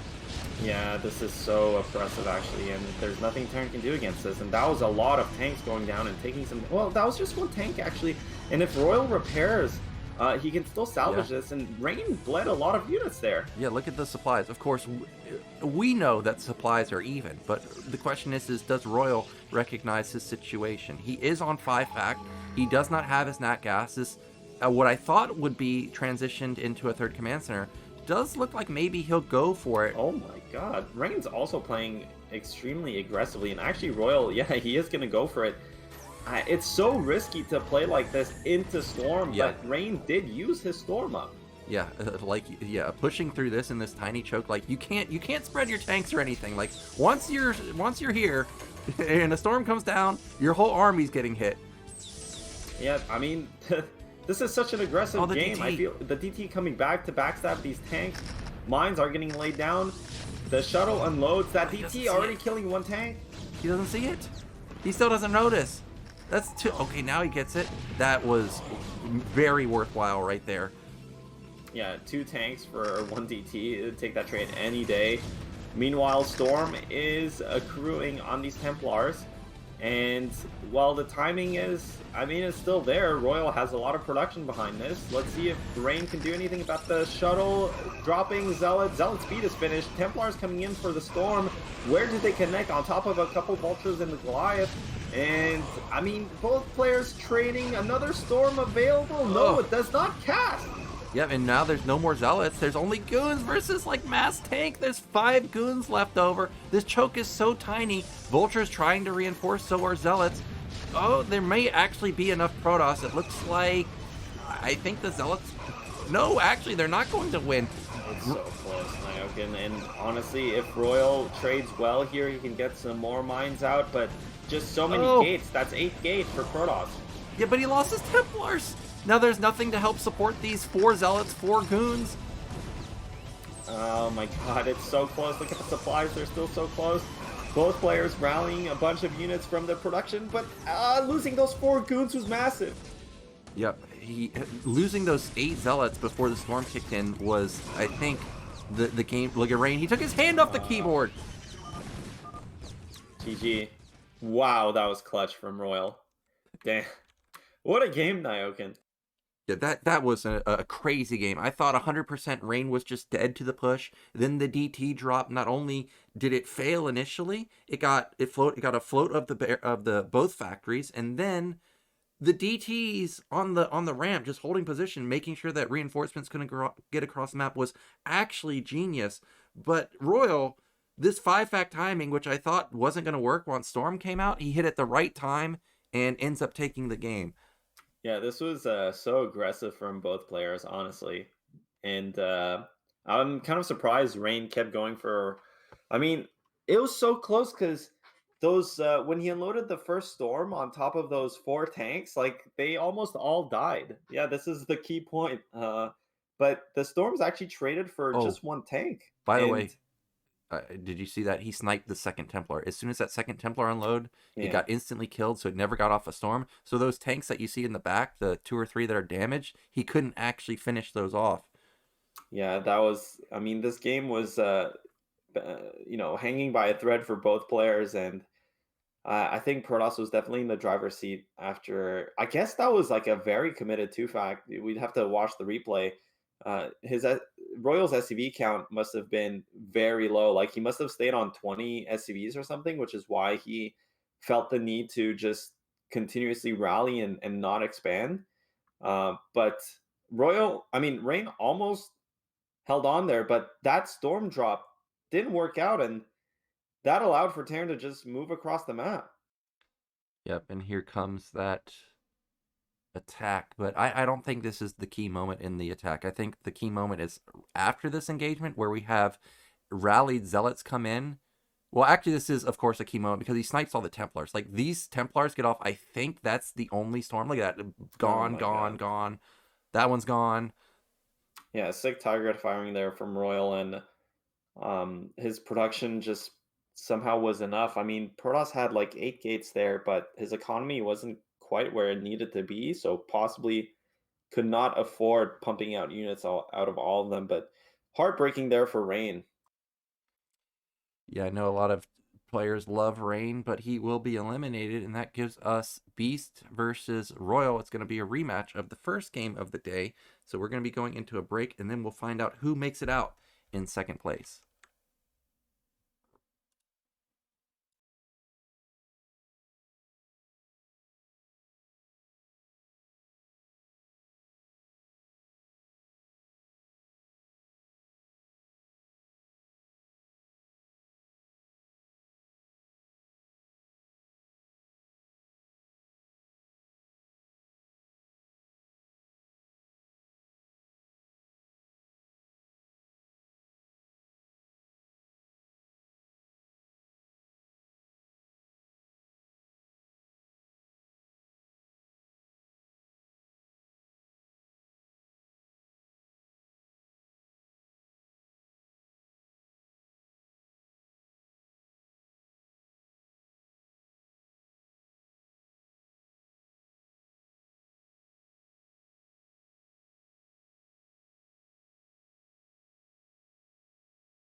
So we are in the final match of the day, and look at that. We've got Retro, once again, Apocalypse banned by Beast, and Dark Origin banned by Royal. Yeah, that's totally expected. Yep. And I mean, what do you think we're gonna see from these two players on the rematch? Well, I actually want to see a one base wall off into Wraith or something from Royal, but I don't think we're going to see that. But I am a big fan of Wraith play, moves like that. It also can make it very volatile, maybe get Beast out of his comfort zone where he dictates the pace of play, Yeah, I mean, when have you seen Royal go to port though? Like, Well, it's not often, but I know he can play it because I've seen him on his stream a couple times do it. yeah, And also, if we think back to ASL a couple seasons ago with JYJ, I mean, he was playing two-port Wraith like versus Sulky, which was an absolutely crazy game. yeah. Well, the game is ready here. Final match of this group. Who is going to go through? Is it going to be Royal or will Beast upset him? Let's get into it.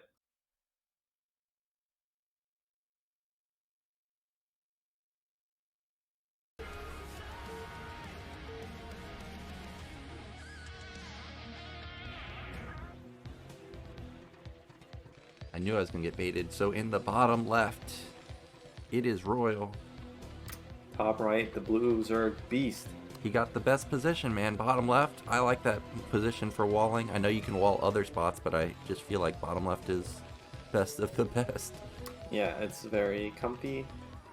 And I mean, we'll see. Royal does like that 8-Rax, but after game 1, and even if you were to 8-Rax into a 12 hatch, it's actually not very good when it's cross map. So Yeah. Yeah, rip your liquid bet in teeth, man. that's so funny. I know Jaeyoon is not happy. He's always, I've asked him a couple times, like, hey, you want to cast ASL? And he's like, well, only if Rain's playing. Well, rip to you, Jaeyoon. He's not going to be playing any longer this season. Yeah, I know Jaeyoon's crying today, but it is what it is. It is how it is. Rain is a variety streamer after all, forehead, and wow, Beast with that overpull. That's 9 pool. Oh, that is 9 pool, yeah. Yeah, I think Beast was trying to guess, like, well, what's the odds of him 8-Raxing again? I think it's somewhat high, but this time around, Royal had a good read, got a good position, is just going to wall off, and this is going to just be a straight-up build order advantage for him. I mean, I don't know. It'd be so crazy for Terran to go 8-Rax again, Yeah. especially Royal. I mean, in the first game, it makes sense because you still have some leeway. If the game doesn't go too well, you lose it, whatever, you're in the losers, you can still play.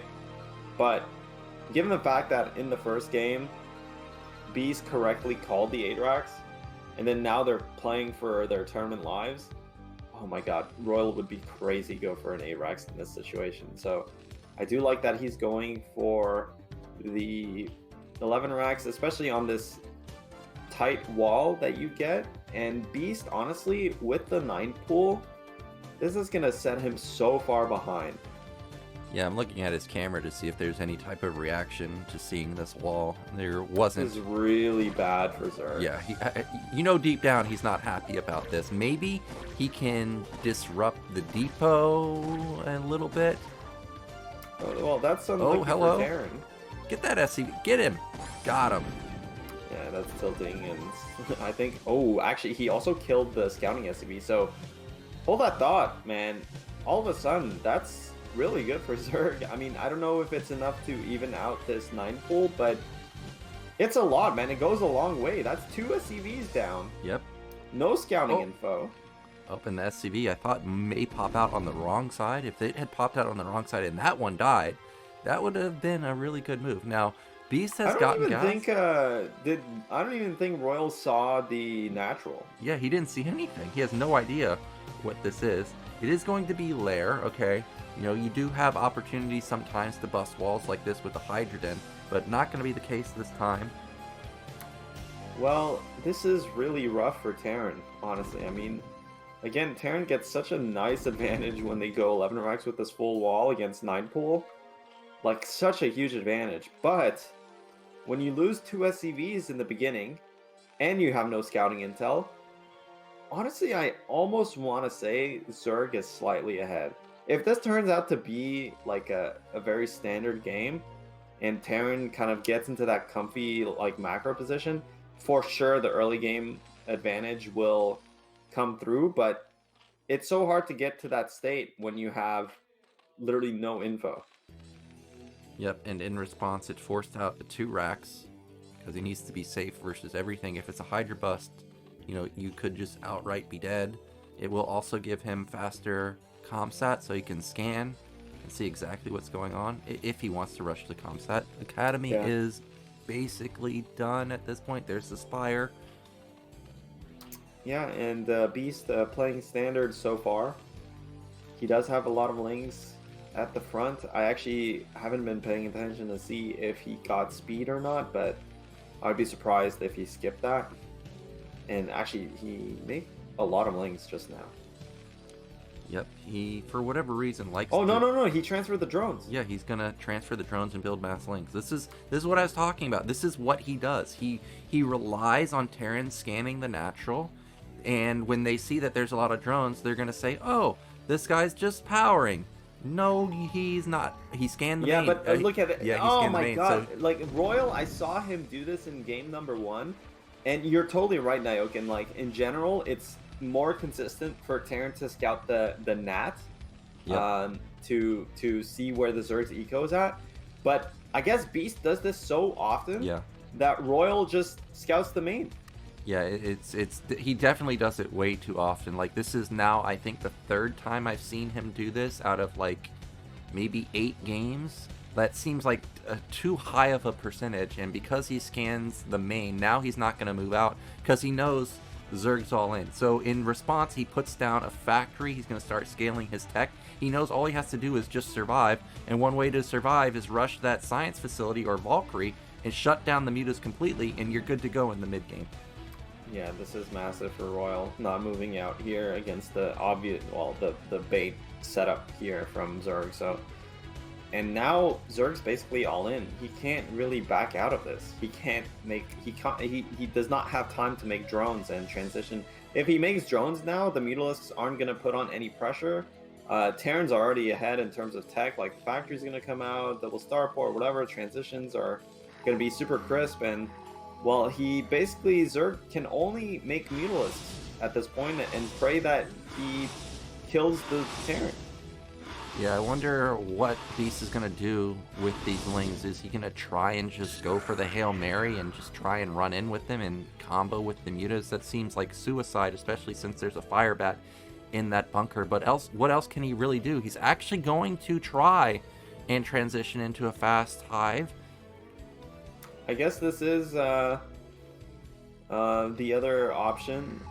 I mean, the thing is, his Mutalisk timing isn't even that great. Like, if he kept making mutas in this situation, like, look at how many turrets Terran has. So, honestly, just a disaster situation for Zerg. Nothing went right for him this game, save for killing the 2 SCVs, but he went for that gamble on maybe if the Terran would move out with the 2 racks, and Royal didn't. So, a lot to catch up here for the Zerg player, and I'm not sure with just 8 Mutalisks, he can't even attack a turret. Yeah, this is a really rough situation in Royal's main, Royal's natural. He is building some key building. I don't know if that's the armory or... Oh, armory's already done, so this is just straight Valkyrie for him. Yeah, it is low eco, so... And actually, Beast, I think, droned up a decent amount. Yep, he's going to try go Hydra Guardian here, I think. The Queen's Nest is done, the Hive's coming, Hydrogen's done. I guess it could... No, it's definitely for lurkers. You can't go Hydra Guardian with just 2 hatcheries. Yeah, so will be the is this basically going to be the same type of move that he did on Radeon? But the thing is he doesn't have a 3rd hatch, he doesn't have a 3rd base, he hasn't done any damage with his mutas at all. Terran's just chilling right here. First Valkyrie's out. I mean, maybe he... The thing is, I guess he could go Guardians. There's just no good option here for Zerg. He's so far behind.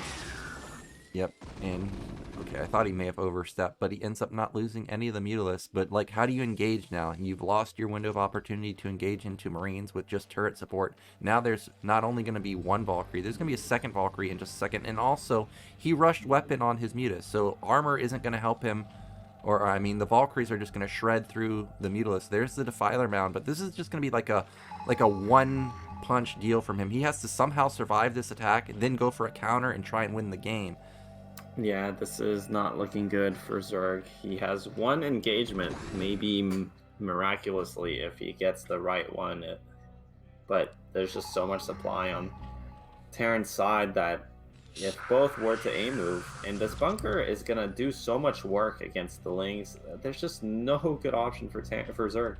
Yep, the Lurkers, they're a little late. Terran's already on the doorstep. The Lings are actually going to try and turn around and help save the natural, but I don't even know if Mutaling can save this. The Marines just walk by the Lurkers like they don't even care. However, the Marines are kind of split, but the Mutas, a lot of them died already. Yeah, that looked kind of dicey for a second, but just kills so many drones as well. Well, I mean, it does get cleaned up, but importantly, it does buy a lot of time for Terran. I feel like that's as good as it possibly could have gone for Zerg. Yeah, like, he should have been dead, but instead he kills the entire army. Now, Terran doesn't have science vessels. He doesn't have actually an army at all right now. Yeah, did Royal throw actually? If he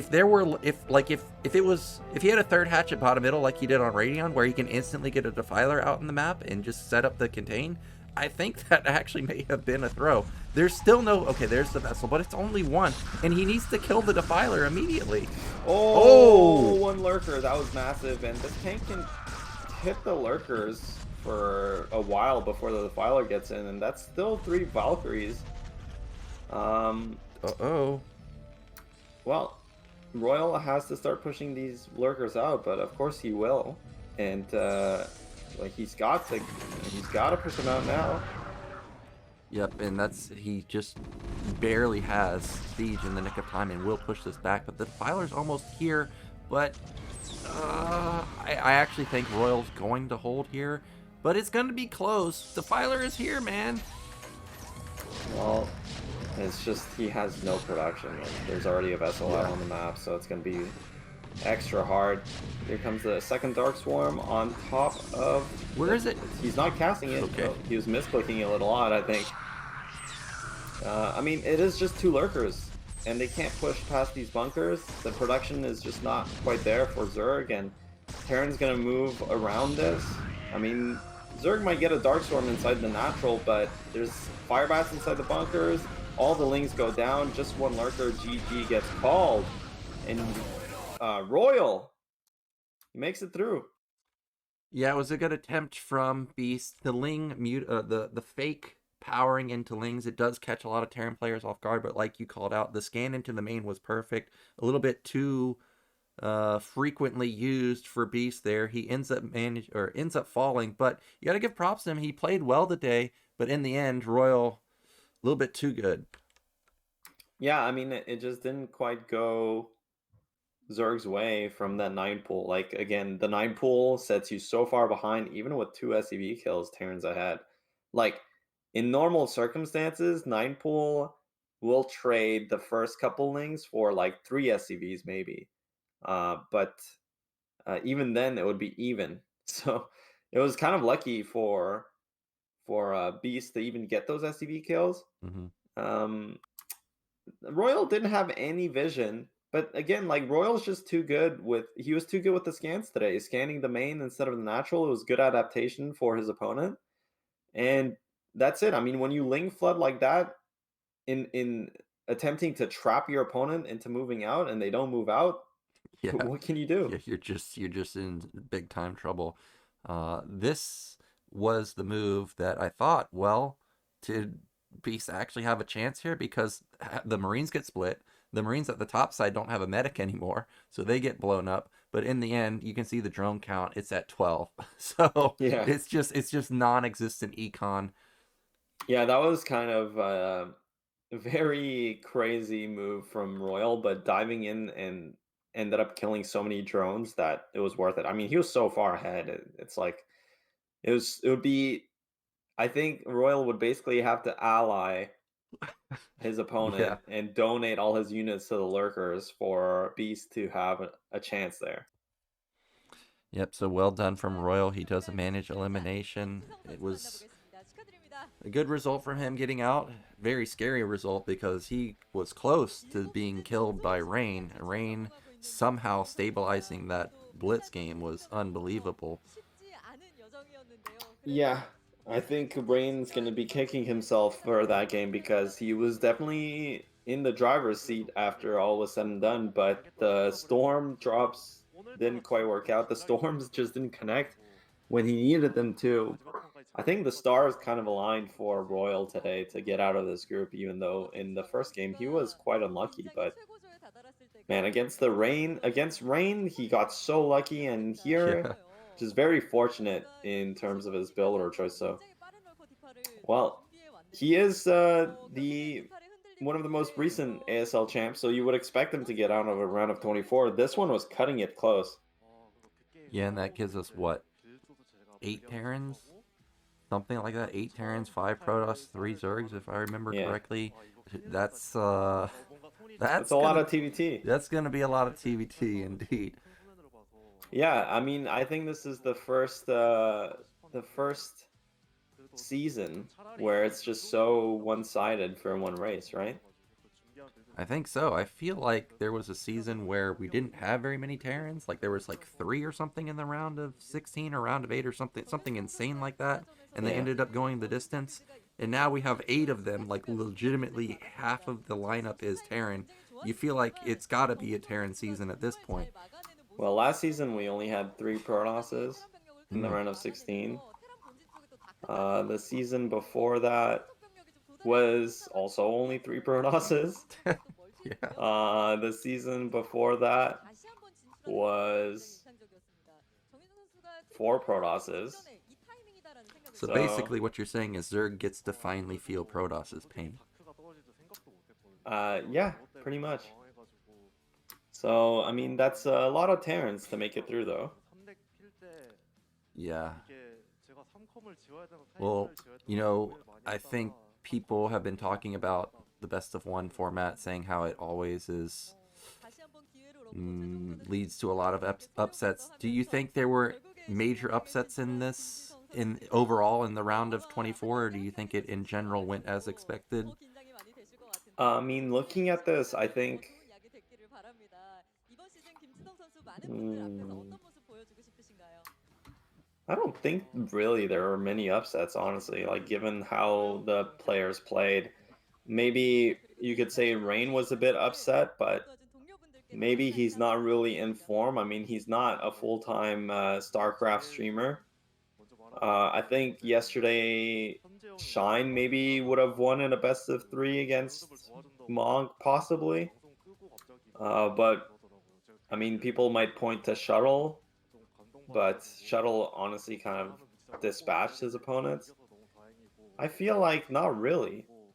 Yeah, I also agree with that. I don't really think that there were that many upsets. Um, just speaking to Shuttle just a little bit since you mentioned him, there's a Jin video maybe from a year ago called like the griefer of Pro League, and it was talking about Shuttle having like a 25% win rate. But whatever has happened in the last year, he's on the up and up, man. Like he's playing really well. He had really solid play versus Jadong. Like he's no, I don't think he's griefing Pro League anymore. I could be wrong, but he looks like he's actually doing very well these days. Yeah, he's a very solid player, so definitely doesn't deserve that rep. And I mean, maybe I think Barracks is the player so far that has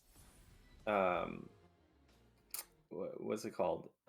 Benefited the most from this best of one format because I can't really think of any other player that did something super gimmicky and kind of got away with it. We remember TY did against Jadong, Yeah. but then eventually he ended up falling anyway. So, I mean, you could argue that Jadong should win versus TY, and then Jadong would have a rematch versus Shuttle.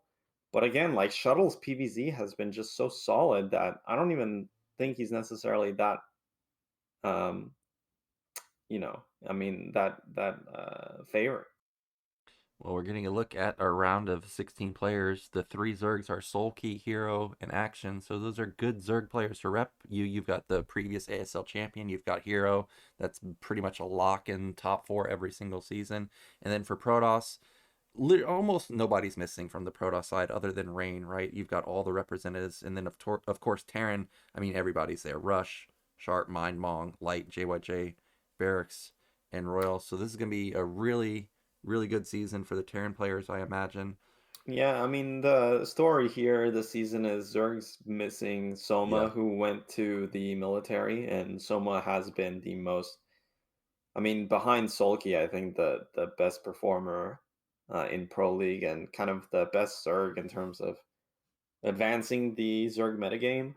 And then Queen, aka Zero, who has just been in a slump, let's say it mildly, to put it mildly. So, he didn't qualify for ASL by losing to infamously an A ranked Terran, which does happen, but it is very unfortunate for him.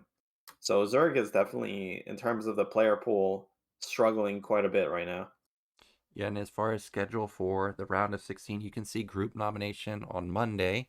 And then I think in general they have like a week gap before they actually start playing. So we're not going to be casting it, I think, anything next week. So it's going to be like a 2 week break. So it's going to give a lot of time and a lot of preparation to these players. So that's going to be good. They'll be able to prepare for all the best of threes that'll be incoming. Yeah. Uh, the Korean scene really likes giving the players time to prepare for these tournaments. And that's going to give us time to sleep in for a bit. Yeah.